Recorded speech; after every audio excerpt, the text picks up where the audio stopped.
আকাশের দৃষ্টি এখনো সন্ধ্যার ঘুমন্ত মুখপানে। হালকা কেটে যাওয়া গালটায় যতবার চোখ পড়ছে ততবারই আকাশের হাঁসফাঁস লাগে। আকাশ চোখ বুজে ডানে বামে মাথা নাড়ায়। এত অশান্তি লাগছে কেন? আকাশ উত্তর খুঁজে পায় না। সকালে সন্ধ্যার সাথে ঘটে যাওয়া ঘটনা একে একে চোখের সামনে ভাসলো। সন্ধ্যার করা বেয়াদবি কাজগুলো তাকে রাগিয়ে দেওয়ার কথা, অথচ সেই সব তার ওপর বিশেষ প্রভাব ফেলল না। প্রভাব ফেলল সন্ধ্যাকে মারা তার থাপ্পড়। আকাশের রাগ হয়। কেন এমন হয় তার সাথে? সে কত মেয়ের জান নিয়ে নিয়েছে, অথচ আজও তার মনে সেই সবের জন্য বিন্দুমাত্র অনুশোচনা তো দূর, কিচ্ছু কাজ করে না। আর এই মেয়েকে একটা থাপ্পড় মেরে তার অশান্তির শেষ হচ্ছে না। আকাশ চোখ মেলে তাকায়। চোখে মুখে রাগ স্পষ্ট, দৃষ্টিতে সন্ধ্যা। ইচ্ছে করছে এই মেয়েকে এক্ষুনি মেরে এই দুনিয়া থেকে আউট করে দিতে, তাহলে যদি সে একটু শান্তি পায়।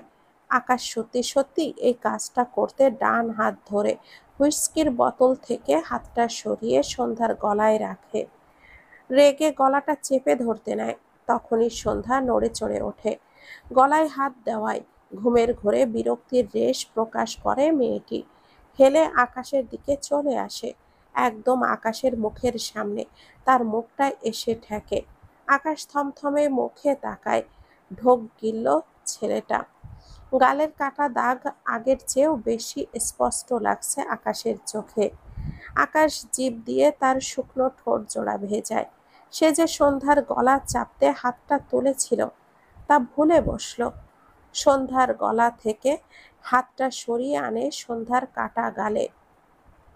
আবারও দৃষ্টি নমনীয় হয়, ঘিরে নেয় অসহায়ত্ব। বুড়ো আঙ্গুল আলতো করে চালায়, অনুতপ্তের স্বরে বলল, সরি। আকাশের বলা কথাটা বেশ জোরেই ছিল, যার ফলে কথাটা যেমন আসমানি নওয়ানের কানে আসে, তেমনি আকাশের নিজের বলা কথাটি নিজের কানে গিয়েই ধাক্কা খায়। আসমানি নওয়ান যেমন ছেলের কাণ্ডে অবাক হয়, তেমনি আকাশ নিজেও নিজের কথাতে অবাক হয়। সে সাথে সাথেই সন্ধ্যার গাল থেকে হাতটা সরিয়ে নেয়। সে সরি বলেছে ভাবতেই নিজের ওপরে রাগ হলো, সাথে সন্ধ্যার ওপর। দৃষ্টি সন্ধ্যাতে রেখে দাঁত কিরমির করতে করতে বলে, নট সরি। বেয়াদব মেয়ে। উফ, আমার শান্তি কেড়ে কিভাবে ঘুমাচ্ছে। কোথায় মেরেই ফেলবো আমি। এভিকে চেনেও না তুমি।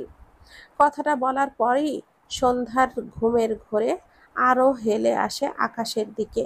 বিছানা থেকে পড়ে যেতে নিলে আকাশ দ্রুত সন্ধ্যাকে বাঁ হাতে আগলে নেয় আর চেঁচিয়ে ওঠে, আরে আরে, পড়ে যাচ্ছ কেন? কানের কাছে এত জোরে চেঁচানোর শব্দ পেয়ে সন্ধ্যার ঘুমের রেশ কেটে যায়।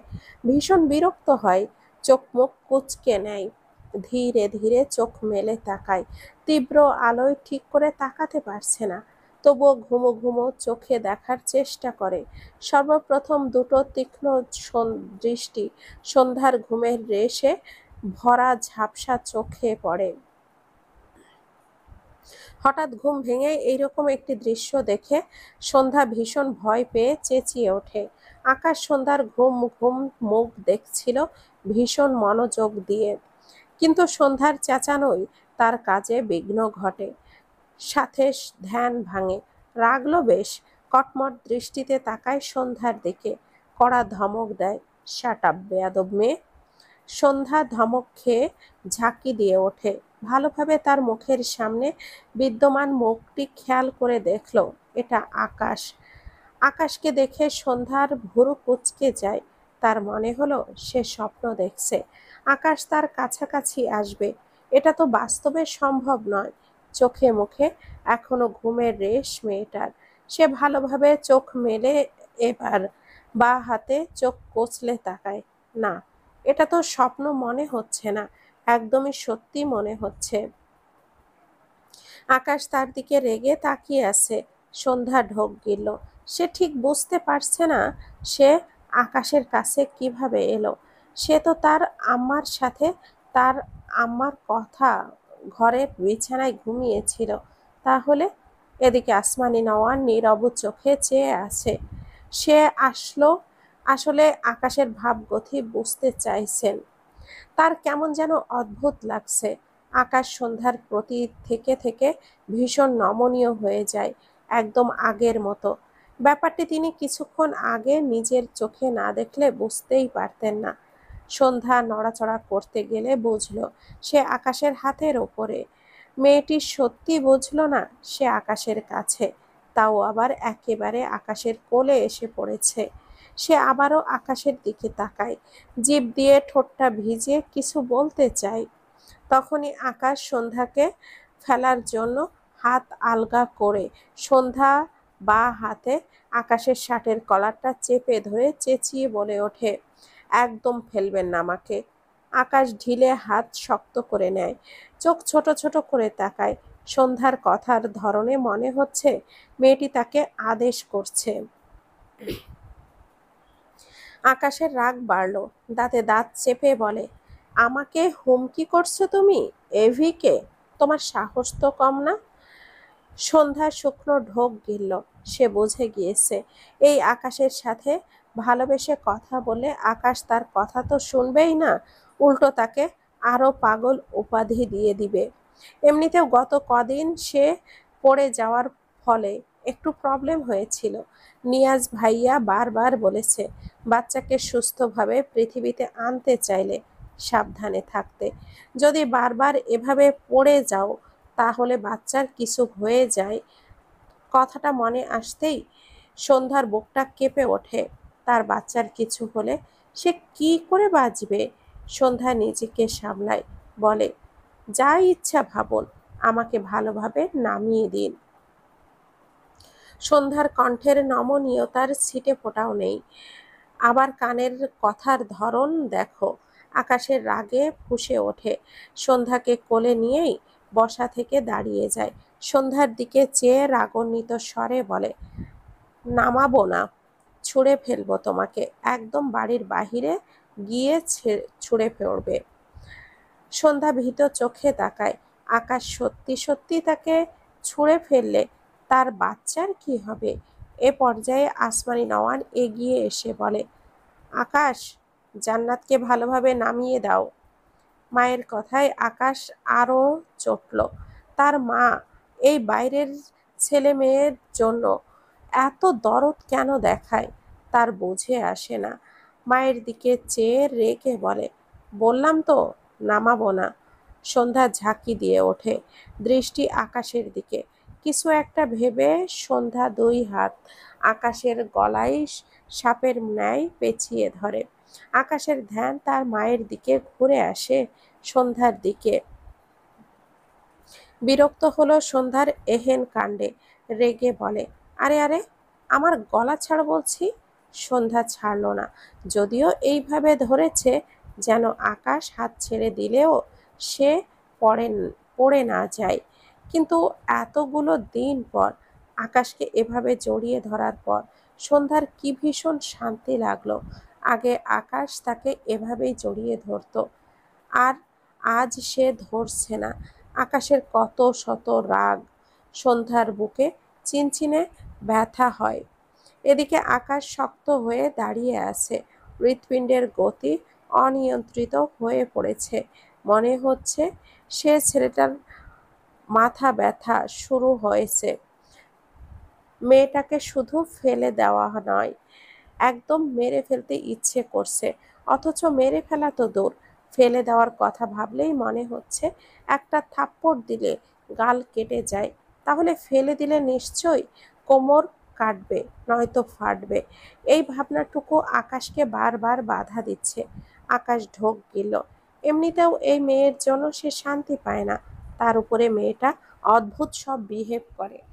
আকাশ চোখ বুজে রেখেই লুড়ো কণ্ঠে বলে, গলা ছাড়ো, আমাকে এভাবে ধরেছ কেন? সন্ধ্যা চোখ বুজে নিয়েছিল। আকাশের কণ্ঠ, চোখ মেলে তাকায়। খারাপ লাগে আকাশকে ছেড়ে দেওয়ার কথা ভাবলে। সে আকাশের গলা ধরেছে পড়ে যাওয়ার ভয়ে, কিন্তু ছাড়ছে না কেন? তা বললে তো হয়তো আকাশ আবারও তাকে পাগল বলবে। সন্ধ্যা নিজেকে সামলে আকাশের মতো করেই রুড কণ্ঠে বলে, আমার ইচ্ছে আকাশ সাথে সাথে চোখ মেলে, চোয়াল শক্ত হয়, তার গলা ধরে রেখে তাকে বলছে তার ইচ্ছে। কি বেয়াদব ভাবা যায়। আকাশ এবার সিদ্ধান্ত নিয়েই নিল, এই মেয়েকে একদমই বাড়ির বাহিরে গিয়ে ছুঁড়ে ফেলে আসবে। যেই ভাবনা সেই কাজ। আকাশ সন্ধ্যাকে নিয়ে বড় বড় পা করে ঘর থেকে বেরিয়ে যায়। সন্ধ্যা ভুরু কুঁচকে তাকায়, বুঝলো না আকাশ তাকে কোথায় নিয়ে যাচ্ছে। আসমানি নওয়ান আকাশের পিছু পিছু আসে, বলে, আকাশ, ওকে কোথায় নিয়ে যাচ্ছ? আকাশ কিছুই বলে না, সে তার মতো করেই এগোচ্ছে। আর নেওয়াই যাচ্ছে না এই মেয়েটাকে, তার সাথে একের পর এক বেয়াদবি করছে। আসমানি নওয়ান পায়ের গতি বাড়িয়ে আকাশের সামনে দাঁড়িয়ে যায়। মাকে দেখে আকাশের পদযুগল থেমে যায়, বিরক্তির কণ্ঠে বলে, কি প্রবলেম মা? আসমানি নওয়ান জবাব দেয়, জান্নাতকে নামাও আকাশ, ওইদিকে কোথায় যাচ্ছ? আকাশ দাঁত কিরমির করে বলে, ওকে বাড়ির বাহিরে ছুঁড়ে ফেলে আসবো। সেকেন্ডে সেকেন্ডে ও আমার সাথে বেয়াদবি করে, সামনে থেকে সরো তুমি। আসমানি নওয়ান কি বলবেন বুঝলেন না। সন্ধ্যা আরো শক্ত করে আকাশের গলা চেপে ধরে বলে, আমাকে ফেললে আপনার আম্মা কিন্তু আপনাকে ভাত দিবে না, আপনি শুকিয়ে শুটকি না হওয়া পর্যন্ত। সন্ধ্যার বলা কথাটা শুনে আসমানি নওয়ান আর আকাশ দুজনেই একে অপরের দিকে অদ্ভুতভাবে তাকায়, যেন এইমাত্র তারা কোনো জোকস শুনেছে। কিন্তু অদ্ভুত ব্যাপার, তাদের হাসি আসছে না। আসমানি নওয়ান মনে মনে কপাল চাপড়ায়, মেয়েটা যে কখন কি বলে নিজেই বোঝে না। এইদিকে সন্ধ্যা কথাটা বলে নিজেই বোকা বনে গিয়েছে। আসলে সে ভাবছিল আকাশকে আটকাতে, কিছু খুঁজে না পেয়ে হঠাৎই মনে যা এসেছে তাই মুখ দিয়ে বের হয়ে গিয়েছে। আকাশ শক্ত গলায় বলে, অলরেডি নিজে এক শুটকি হয়ে আছো, আবার আমাকে শুটকি বানাইতে চাইছো? বেয়াদব মেয়ে কোথাকার, আমার ওয়েট কত জানো? সন্ধ্যা ঢোক গেল, ভাবলো আকাশ তাকে শুটকি বলছে কেন। যদিও সবাই বলে সে অনেক শুকিয়েছে, কিন্তু আকাশ কথাটা বলায় বোধহয় একটু ভালো লাগলো।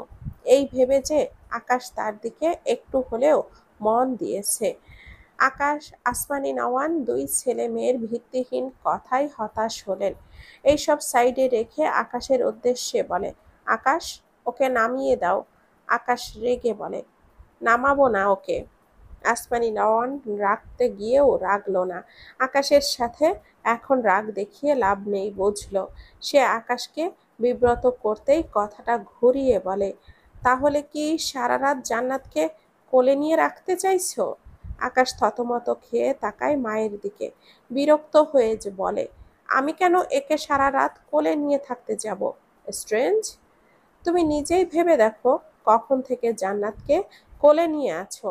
আকাশ থতমত মুখে তাকায়। সন্ধ্যার আকাশের গলা জড়ানো দুই হাত ঢিলে করে মাথাটা সামান্য পিছিয়ে এনে তাকায় আকাশের দিকে।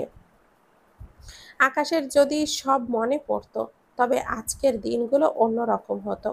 আকাশ তার আর তার ভাইয়ার সাথে এমন অমানবিক আচরণ করার কথা ভাবতেও পারতো না। কিন্তু এখন সব এলোমেলো। আকাশ দৃষ্টি ফিরিয়ে সন্ধ্যার দিকে তাকিয়ে বলে, বললাম তো ওকে ছুঁড়ে ফেলবো। সন্ধ্যা অসহায় চোখে তাকায়। আকাশের দৃষ্টি ভাইয়ার অসহায়ত্বে ঘেরা। সন্ধ্যার সাথে দৃষ্টি মিলিত হয়। সেকেন্ডের মাথায় আবারও সন্ধ্যার কাটা গালে দৃষ্টি পড়লে আকাশ ফোঁস করে শ্বাস ফেলে। মনে হচ্ছে তার কোনো প্রবলেম হচ্ছে। মেয়েটাকে আঘাত করার জন্য আগে তাকে প্রিপারেশন নিতে হবে, নয়তো তার দ্বারা কিছুতেই এই কাজ হচ্ছে না।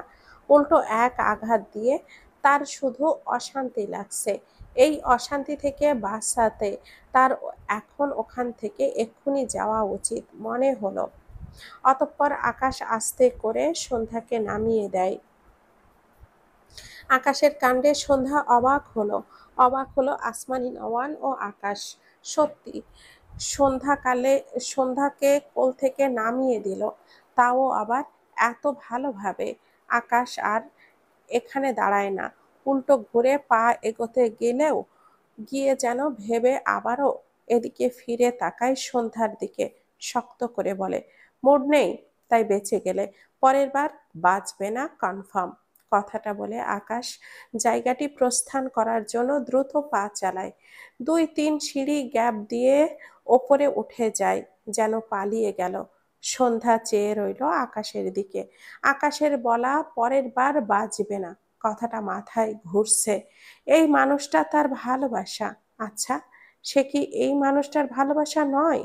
তাকে কি একটুও মনে নেই? সন্ধ্যার মুখখানা মলিন হয়।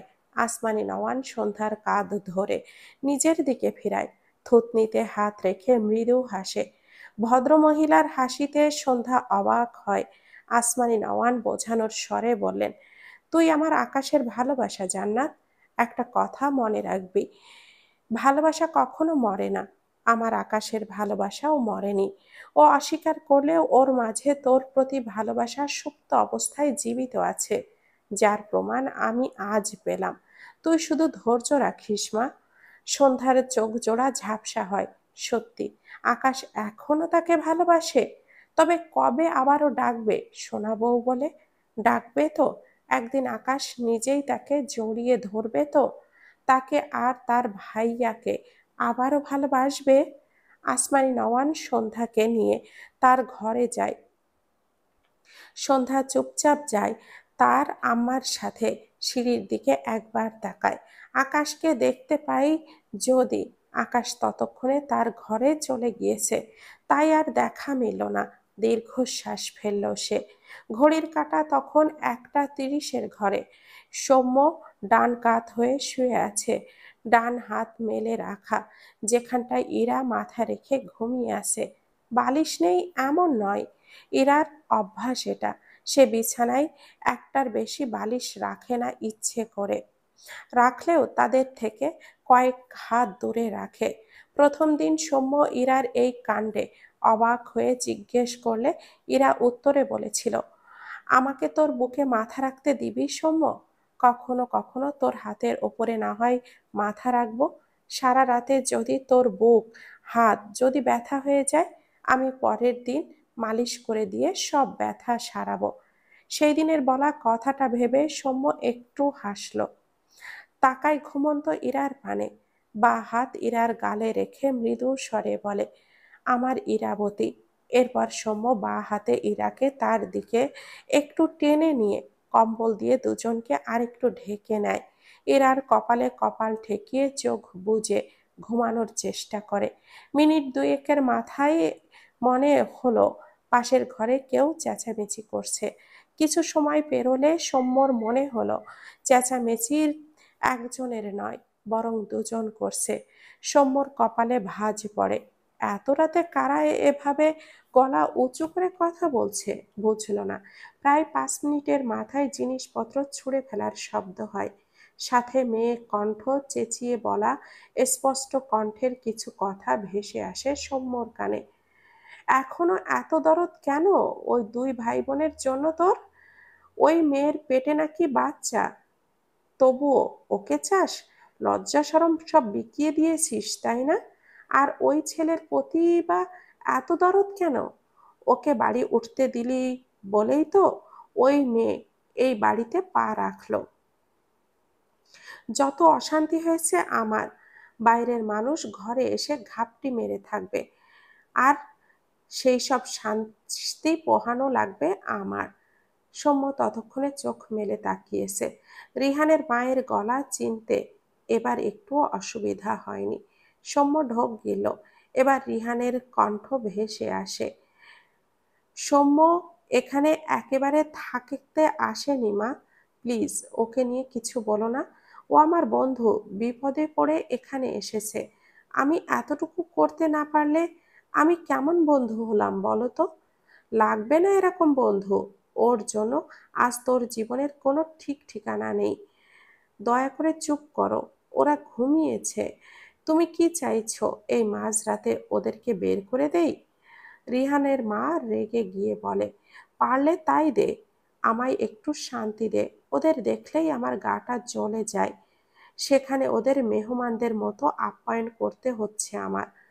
আর যদি এই ছেলের সাথে সম্পর্ক রেখেছিস তো আমার সাথে তোর সম্পর্ক থাকবে, এই থাকবে না। বলে দিলাম আমি। এরপর আর শোনা গেল না। দুজনেই নীরব হয়ে গিয়েছে। এদিকে রিহান আর তার মায়ের কথোপকথন শুনে সৌম্যর বুকটা ভার হয়ে আসে। গায়ে জড়ানো কম্বল সরিয়ে ইরাকে ছেড়ে ধীরে ধীরে উঠে বসে সে। সামান্য নড়াচড়ায় ইরার ঘুম ভেঙে যায়।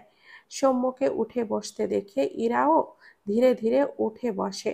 সৌম্যর বাহুতে হাত রেখে ঘুম জড়ানো কণ্ঠে বলে, কি হয়েছে সৌম্য? সৌম্য তাকায় ইরার পানে, জোরপূর্বক একটু হাসল। ছোট করে বলে, কিছু না, ওইদিকে ঘোরো। ইরা প্রশ্নাত্মক চোখে তাকালো। সৌম্য আবারও তাড়া দিলে ইরা কোনো প্রশ্ন না করে উল্টো ঘুরে বসে। সৌম্য দুই হাত ইরার কোমর সমান এলোমেলো চুলগুলোকে একসাথে করে একটি খোপা বেঁধে দেয়। ইরা ভুরু কুঁচকে তাকায়, জিজ্ঞেস করে, সকাল হয়ে গিয়েছে কি? সৌম্য উত্তর দেয়, না, 1:30 বাজে। ইরা অবাক হলো। খোপা করে দেওয়ায় মেয়েটা অবাক হলো না। এই কাজ সৌম্যই তাকে সবসময় করে দেয়, কিন্তু এই মাঝরাতে তো করে দেয় না। উল্টো শোয়ার আগে সৌম্য নিজেই খোপা খুলে দেয়, যেন তার ঘুমাতে সমস্যা না হয়। তাহলে ভাবনার মাঝেই সৌম্য বিছানা থেকে নেমে ঘরের লাইটটা জ্বালায়। এগিয়ে এসে ইরার হাতটা ধরলে ইরা চুপচাপ বিছানা থেকে নেমে দাঁড়ায়। সৌম্য ইরাকে নিয়ে ওয়াশরুমে যায়। বেসিংয়ে সামনে দাঁড়িয়ে ট্যাপ ছেড়ে ডান হাত দিয়ে বাড়িয়ে দেয় ট্যাপের নিচে। ইরার উদ্দেশ্যে বলে, মাথা নিচু করে চোখটা বন্ধ কর। ইরা অবাক হলো। এবারেও মেয়েটা কিছুই বলল না, সামান্য ঝুঁকে চোখ বুজলে। সৌম্য ইরার মুখে কয়েকবার পানি ছিটিয়ে দেয়, একই সাথে নিজেও মুখে কয়েকবার পানি ছিটিয়ে ট্যাপটা অফ করে দেয়। এরপর ইরার হাতটা ধরে ওয়াশরুম থেকে বেরিয়ে আসে। ইরার পরনের শাড়ির আঁচল টেনে সৌম্য তার মুখটা মুছে নেয়। এরপর এগিয়ে গিয়ে হ্যাঙ্গারে ঝুলিয়ে রাখা টি শার্ট পরে তার উপরে জ্যাকেটটা পরে নেয়। ইরার চাদর এনে ইরার মাথা সহ গা ভালো করে ঢেকে দেয়। ইরা এতক্ষণ অবাক হয়ে শুধু দেখছিল সৌম্যর কাণ্ড। হয়তো কিছুটা আন্দাজ করেছে। যদিও সে ঘুমিয়েছিল, তবে চেঁচামেচির আওয়াজে ঘুম হালকা হয়েছিল। সৌম্যর আচরণে কথাগুলো না শুনলেও বুঝে ফেলেছে অনেক কিছুই। মৃদু স্বরে বলে, এত রাতে আমরা কোথায় যাব সৌম্য? এখন তো শীতের রাত, কাল সকালে গেলে হয় না? সৌম্য তাকায় ইরার দিকে। বেশ কিছুক্ষণ তাকিয়ে থাকলো ইরার মুখের দিকে।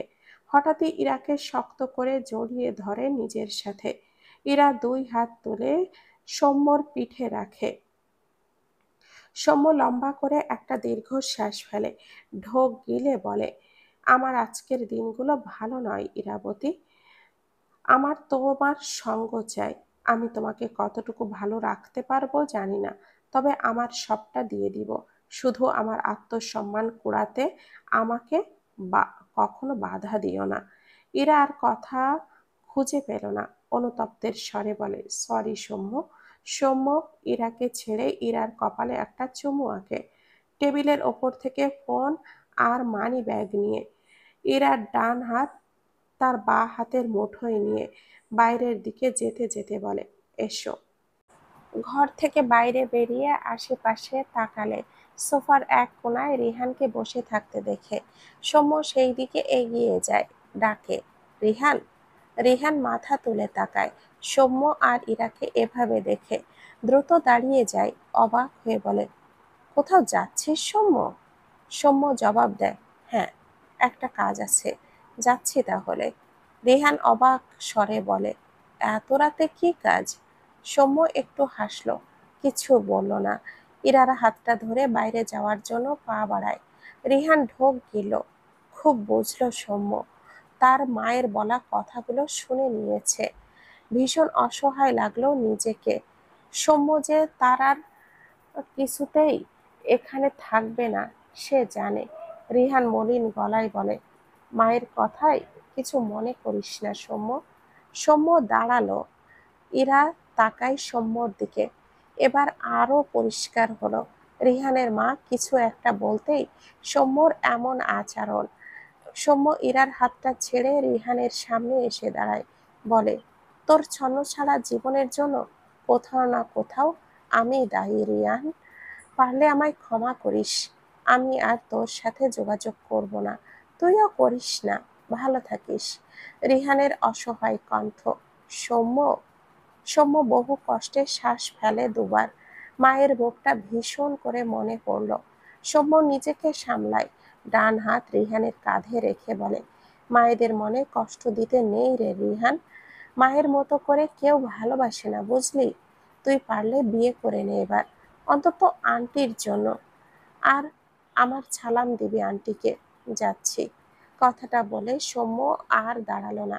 এগিয়ে এসে ইরার হাতটা ধরে বাড়ি থেকে বেরিয়ে যায়। চোখ দুটো লাল হয়ে আছে। তার জীবনে সুখের সময়টা সীমিত ছিল, আর দুঃখের সময়টা ছিল অসীম। মানুষ বলে দুঃখের দিনের পাশে থাকা মানুষগুলোকে কখনো ভোলা যায় না। রিহান তার একমাত্র বন্ধু, যে তার দুঃখের দিনে কোথা থেকে যেন পাশে এসে দাঁড়াতো। আর সৌম্য কখনো খোঁজ না দিলেও নিজেই খোঁজ নিত। সৌম্য নিষেধ করতো না, কিন্তু আজ থেকে কঠোর নিষেধাজ্ঞা জারি করলো নিজের নিজের কাছে। রিহানের হেল্প না নেওয়ার নিষেধাজ্ঞা।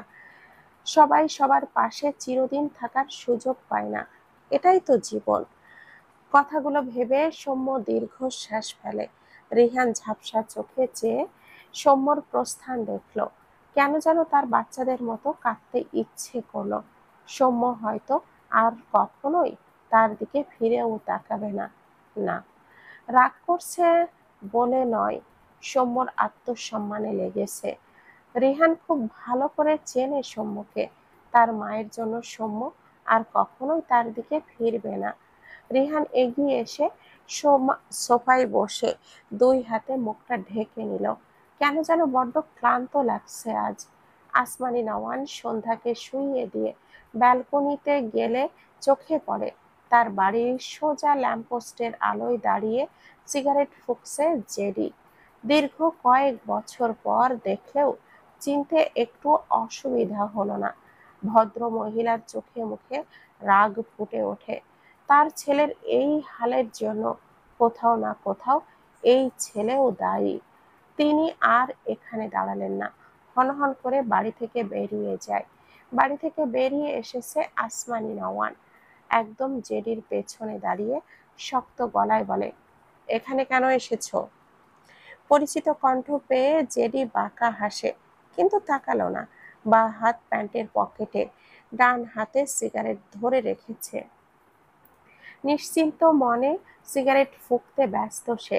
আসমানি নওয়ান জেডির গা ছাড়া ভাবে ডেকে ওঠে, জেডি। জেডি এবারেও তাকালো না। ওদিকে ফিরেই বলে, ওয়েট ওয়েট আন্টি, এত হাইপার কেন? একটু সবুর তো করুন। এত ভালোবাসলে তো মুশকিল। জেডির হিয়ালি স্বরে আসমানি নওয়ানের রাগ তরতর করে বেড়ে যায়। রাগান্বিত স্বরে বলে, খুন করে ফেলতে ইচ্ছে করছে তোমাকে, জানোয়ার ছেলে কোথাকার। সাথে সাথেই জেডি এদিকে ফিরে তাকায়।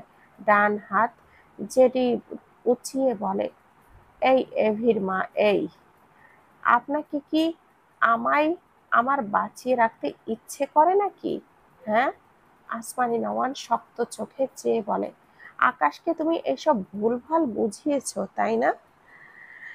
জেডি হাতের সিগারেটটা ছুঁড়ে ফেলে অবাক হওয়ার ভান করে বলে, রিয়েলি? ওয়াও। আর কি কি করেছে? লিস্টগুলো যদি বলতেন।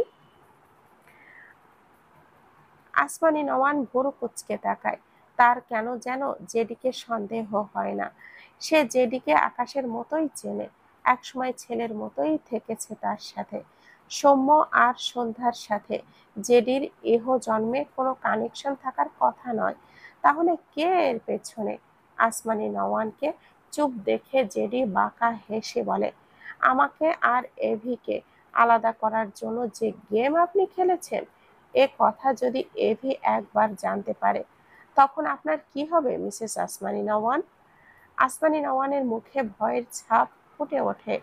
জেডি হাসে, শব্দ করে হাসে। আসমানি নওয়ানকে ভয় পাইয়ে দিয়ে সে ভীষণ আনন্দিত যেন। আসমানি নওয়ান নিজেকে সামলায়। শক্ত গলায় বলে, আকাশ কিচ্ছু জানবে না, কিচ্ছু না। এত বছরে যখন প্রুফ দিতে পারোনি, আজও তুমি পারবে না জেডি, নেভার। জেডির হাসির মাত্রা দীর্ঘ হয়, শব্দরা ছড়িয়ে পড়ে চারিদিকে। ধীরে ধীরে জেডির হাসি হালকা হয়, ঠোঁটের কোণের বাঁকা হাসি ঝুলিয়ে বলে, এভি কি জানবে? আর আমি কি জানবো? জানাবেও না। সব তো সময় বলবে। এভির মা, ওরফে মাই সুইট হার্ট আন্টি। দেখতে রহো ক্যা হোতা হ্যায়। আসমানি নওয়ান ঢোক গিলল। একটা থেকে একটা বের হতে না হতেই আরেকটা হাজির। জেরির কথা শুনে মনে হচ্ছে ও কিছু জট পাকাচ্ছে। আকাশ যদি কিছু জানে তাহলে তার কি হবে? জেডি আসমানি নওয়ানের এক্সপ্রেশনে গা দুলিয়ে হাসে, কয়েক পা পিছিয়ে যায়, হাসতে হাসতে বলে, love you my sweetheart aunty. আপনি ঠিক এভাবেই ভয় পাবেন। এমন আপনাকে দেখতে ঝাক্কাস লাগে। এন্ড মেরা দিল বহুত খুশ হো জাতা হ্যায়। আসমানি নওয়ান শক্ত চোখে চেয়ে দেখে জেডিকে। জেডির হাসি মনে হচ্ছে তার গায়ে আগুন ধরিয়ে দিচ্ছে। সন্ধ্যা অনেকক্ষণ থেকে এপাশ ওপাশ করছে, তার চোখে ঘুম নেই। আসমানি নওয়ান কোথায় গিয়েছে কে জানে। সন্ধ্যা এই নিয়ে মাথা ঘামায় না। আকাশ চলে যাওয়ার পর আসমানি নওয়ান নিজেই অফিস সামলান। কখন কোথায় কেন কোনো কাজে চলে যায় সন্ধ্যা জানে না, তবে অফিসের কাজেই হুটহাট চলে যায়। প্রথম 2 মাস তিনি নিজেও ভীষণ অসুস্থ ছিলেন, এরপরে নিজেকে শক্ত করে কাজে মন দিয়েছে। সন্ধ্যার অবাক লাগে তার আম্মাকে দেখলে। আসমানি নওয়ান নিজেকে যেমন দেখায় তেমন নয়। আগে তো একদমই গ্রাম্য ভাষায় কথা বলতো, আর এখন সন্ধ্যা মেলাতেই পারে না। সে বুঝেছে তার আম্মা ক্ষেত্র বিশেষ নিজেকে এক এক রূপে উপস্থাপন করে। এর সব গুণ তার মাঝে আছে। সব কিছুর মাঝে তার আম্মা তার খেয়াল রাখতে ভুলে যায় না, ভীষণ ভালোবাসে তাকে, মায়ের মতো। খালাতো তার খালারা হয়তো মায়ের মতো করেই ভালোবাসে। ভাগ্যিস সে খালার দেখা পেয়েছিল, এই জন্য মায়ের ভালোবাসার গন্ধ পেয়েছে সে। অনেকক্ষণ এপাশ ওপাশ করে সন্ধ্যা উঠে বসে। ধীরে ধীরে বিছানা থেকে নেমে একটু হাঁটাহাঁটি করে। মনে পড়ল সেই ভিডিওতে দেখা দৃশ্য। আকাশ সৌম্যের সামনে দলিল ধরেছিল। সন্ধ্যা মাথা কাজ করছে না। তার ভাইয়া ওখানে সাইন না করলে ওখানে সাইন কিভাবে গেল? আর আকাশই বা কেন এমন করছে? সবচেয়ে বড় কথা, সন্ধ্যার মাথায় আসলো তাকে ভিডিওটা কে পাঠিয়েছে। সন্ধ্যা নিজের ভাবনায় নিজেই বিস্মিত হলো। এইসব তো মাথায় আসেনি তার। সন্ধ্যা দ্রুত তার ফোন থেকে নিয়ে নাম্বারটা বের করলো, যে নাম্বার থেকে তাকে ভিডিওটা পাঠানো হয়েছে। সন্ধ্যা কি মনে করে যেন নাম্বারে কল করে। অবাক করা কাণ্ড, কলটির সাথে সাথে রিসিভ হয়। সন্ধ্যা কিছু বলার আগেই ওপাশ থেকে আকাশের কণ্ঠ ভেসে আসে, শোনা বউ।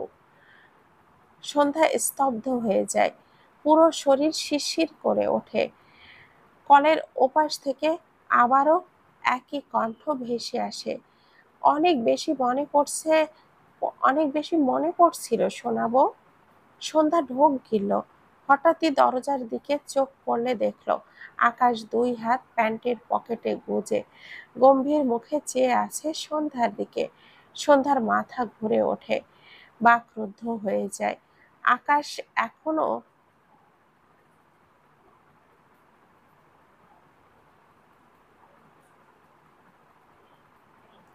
সন্ধ্যায় স্তব্ধ হয়ে যায়, পুরো শরীর শিরশির করে ওঠে।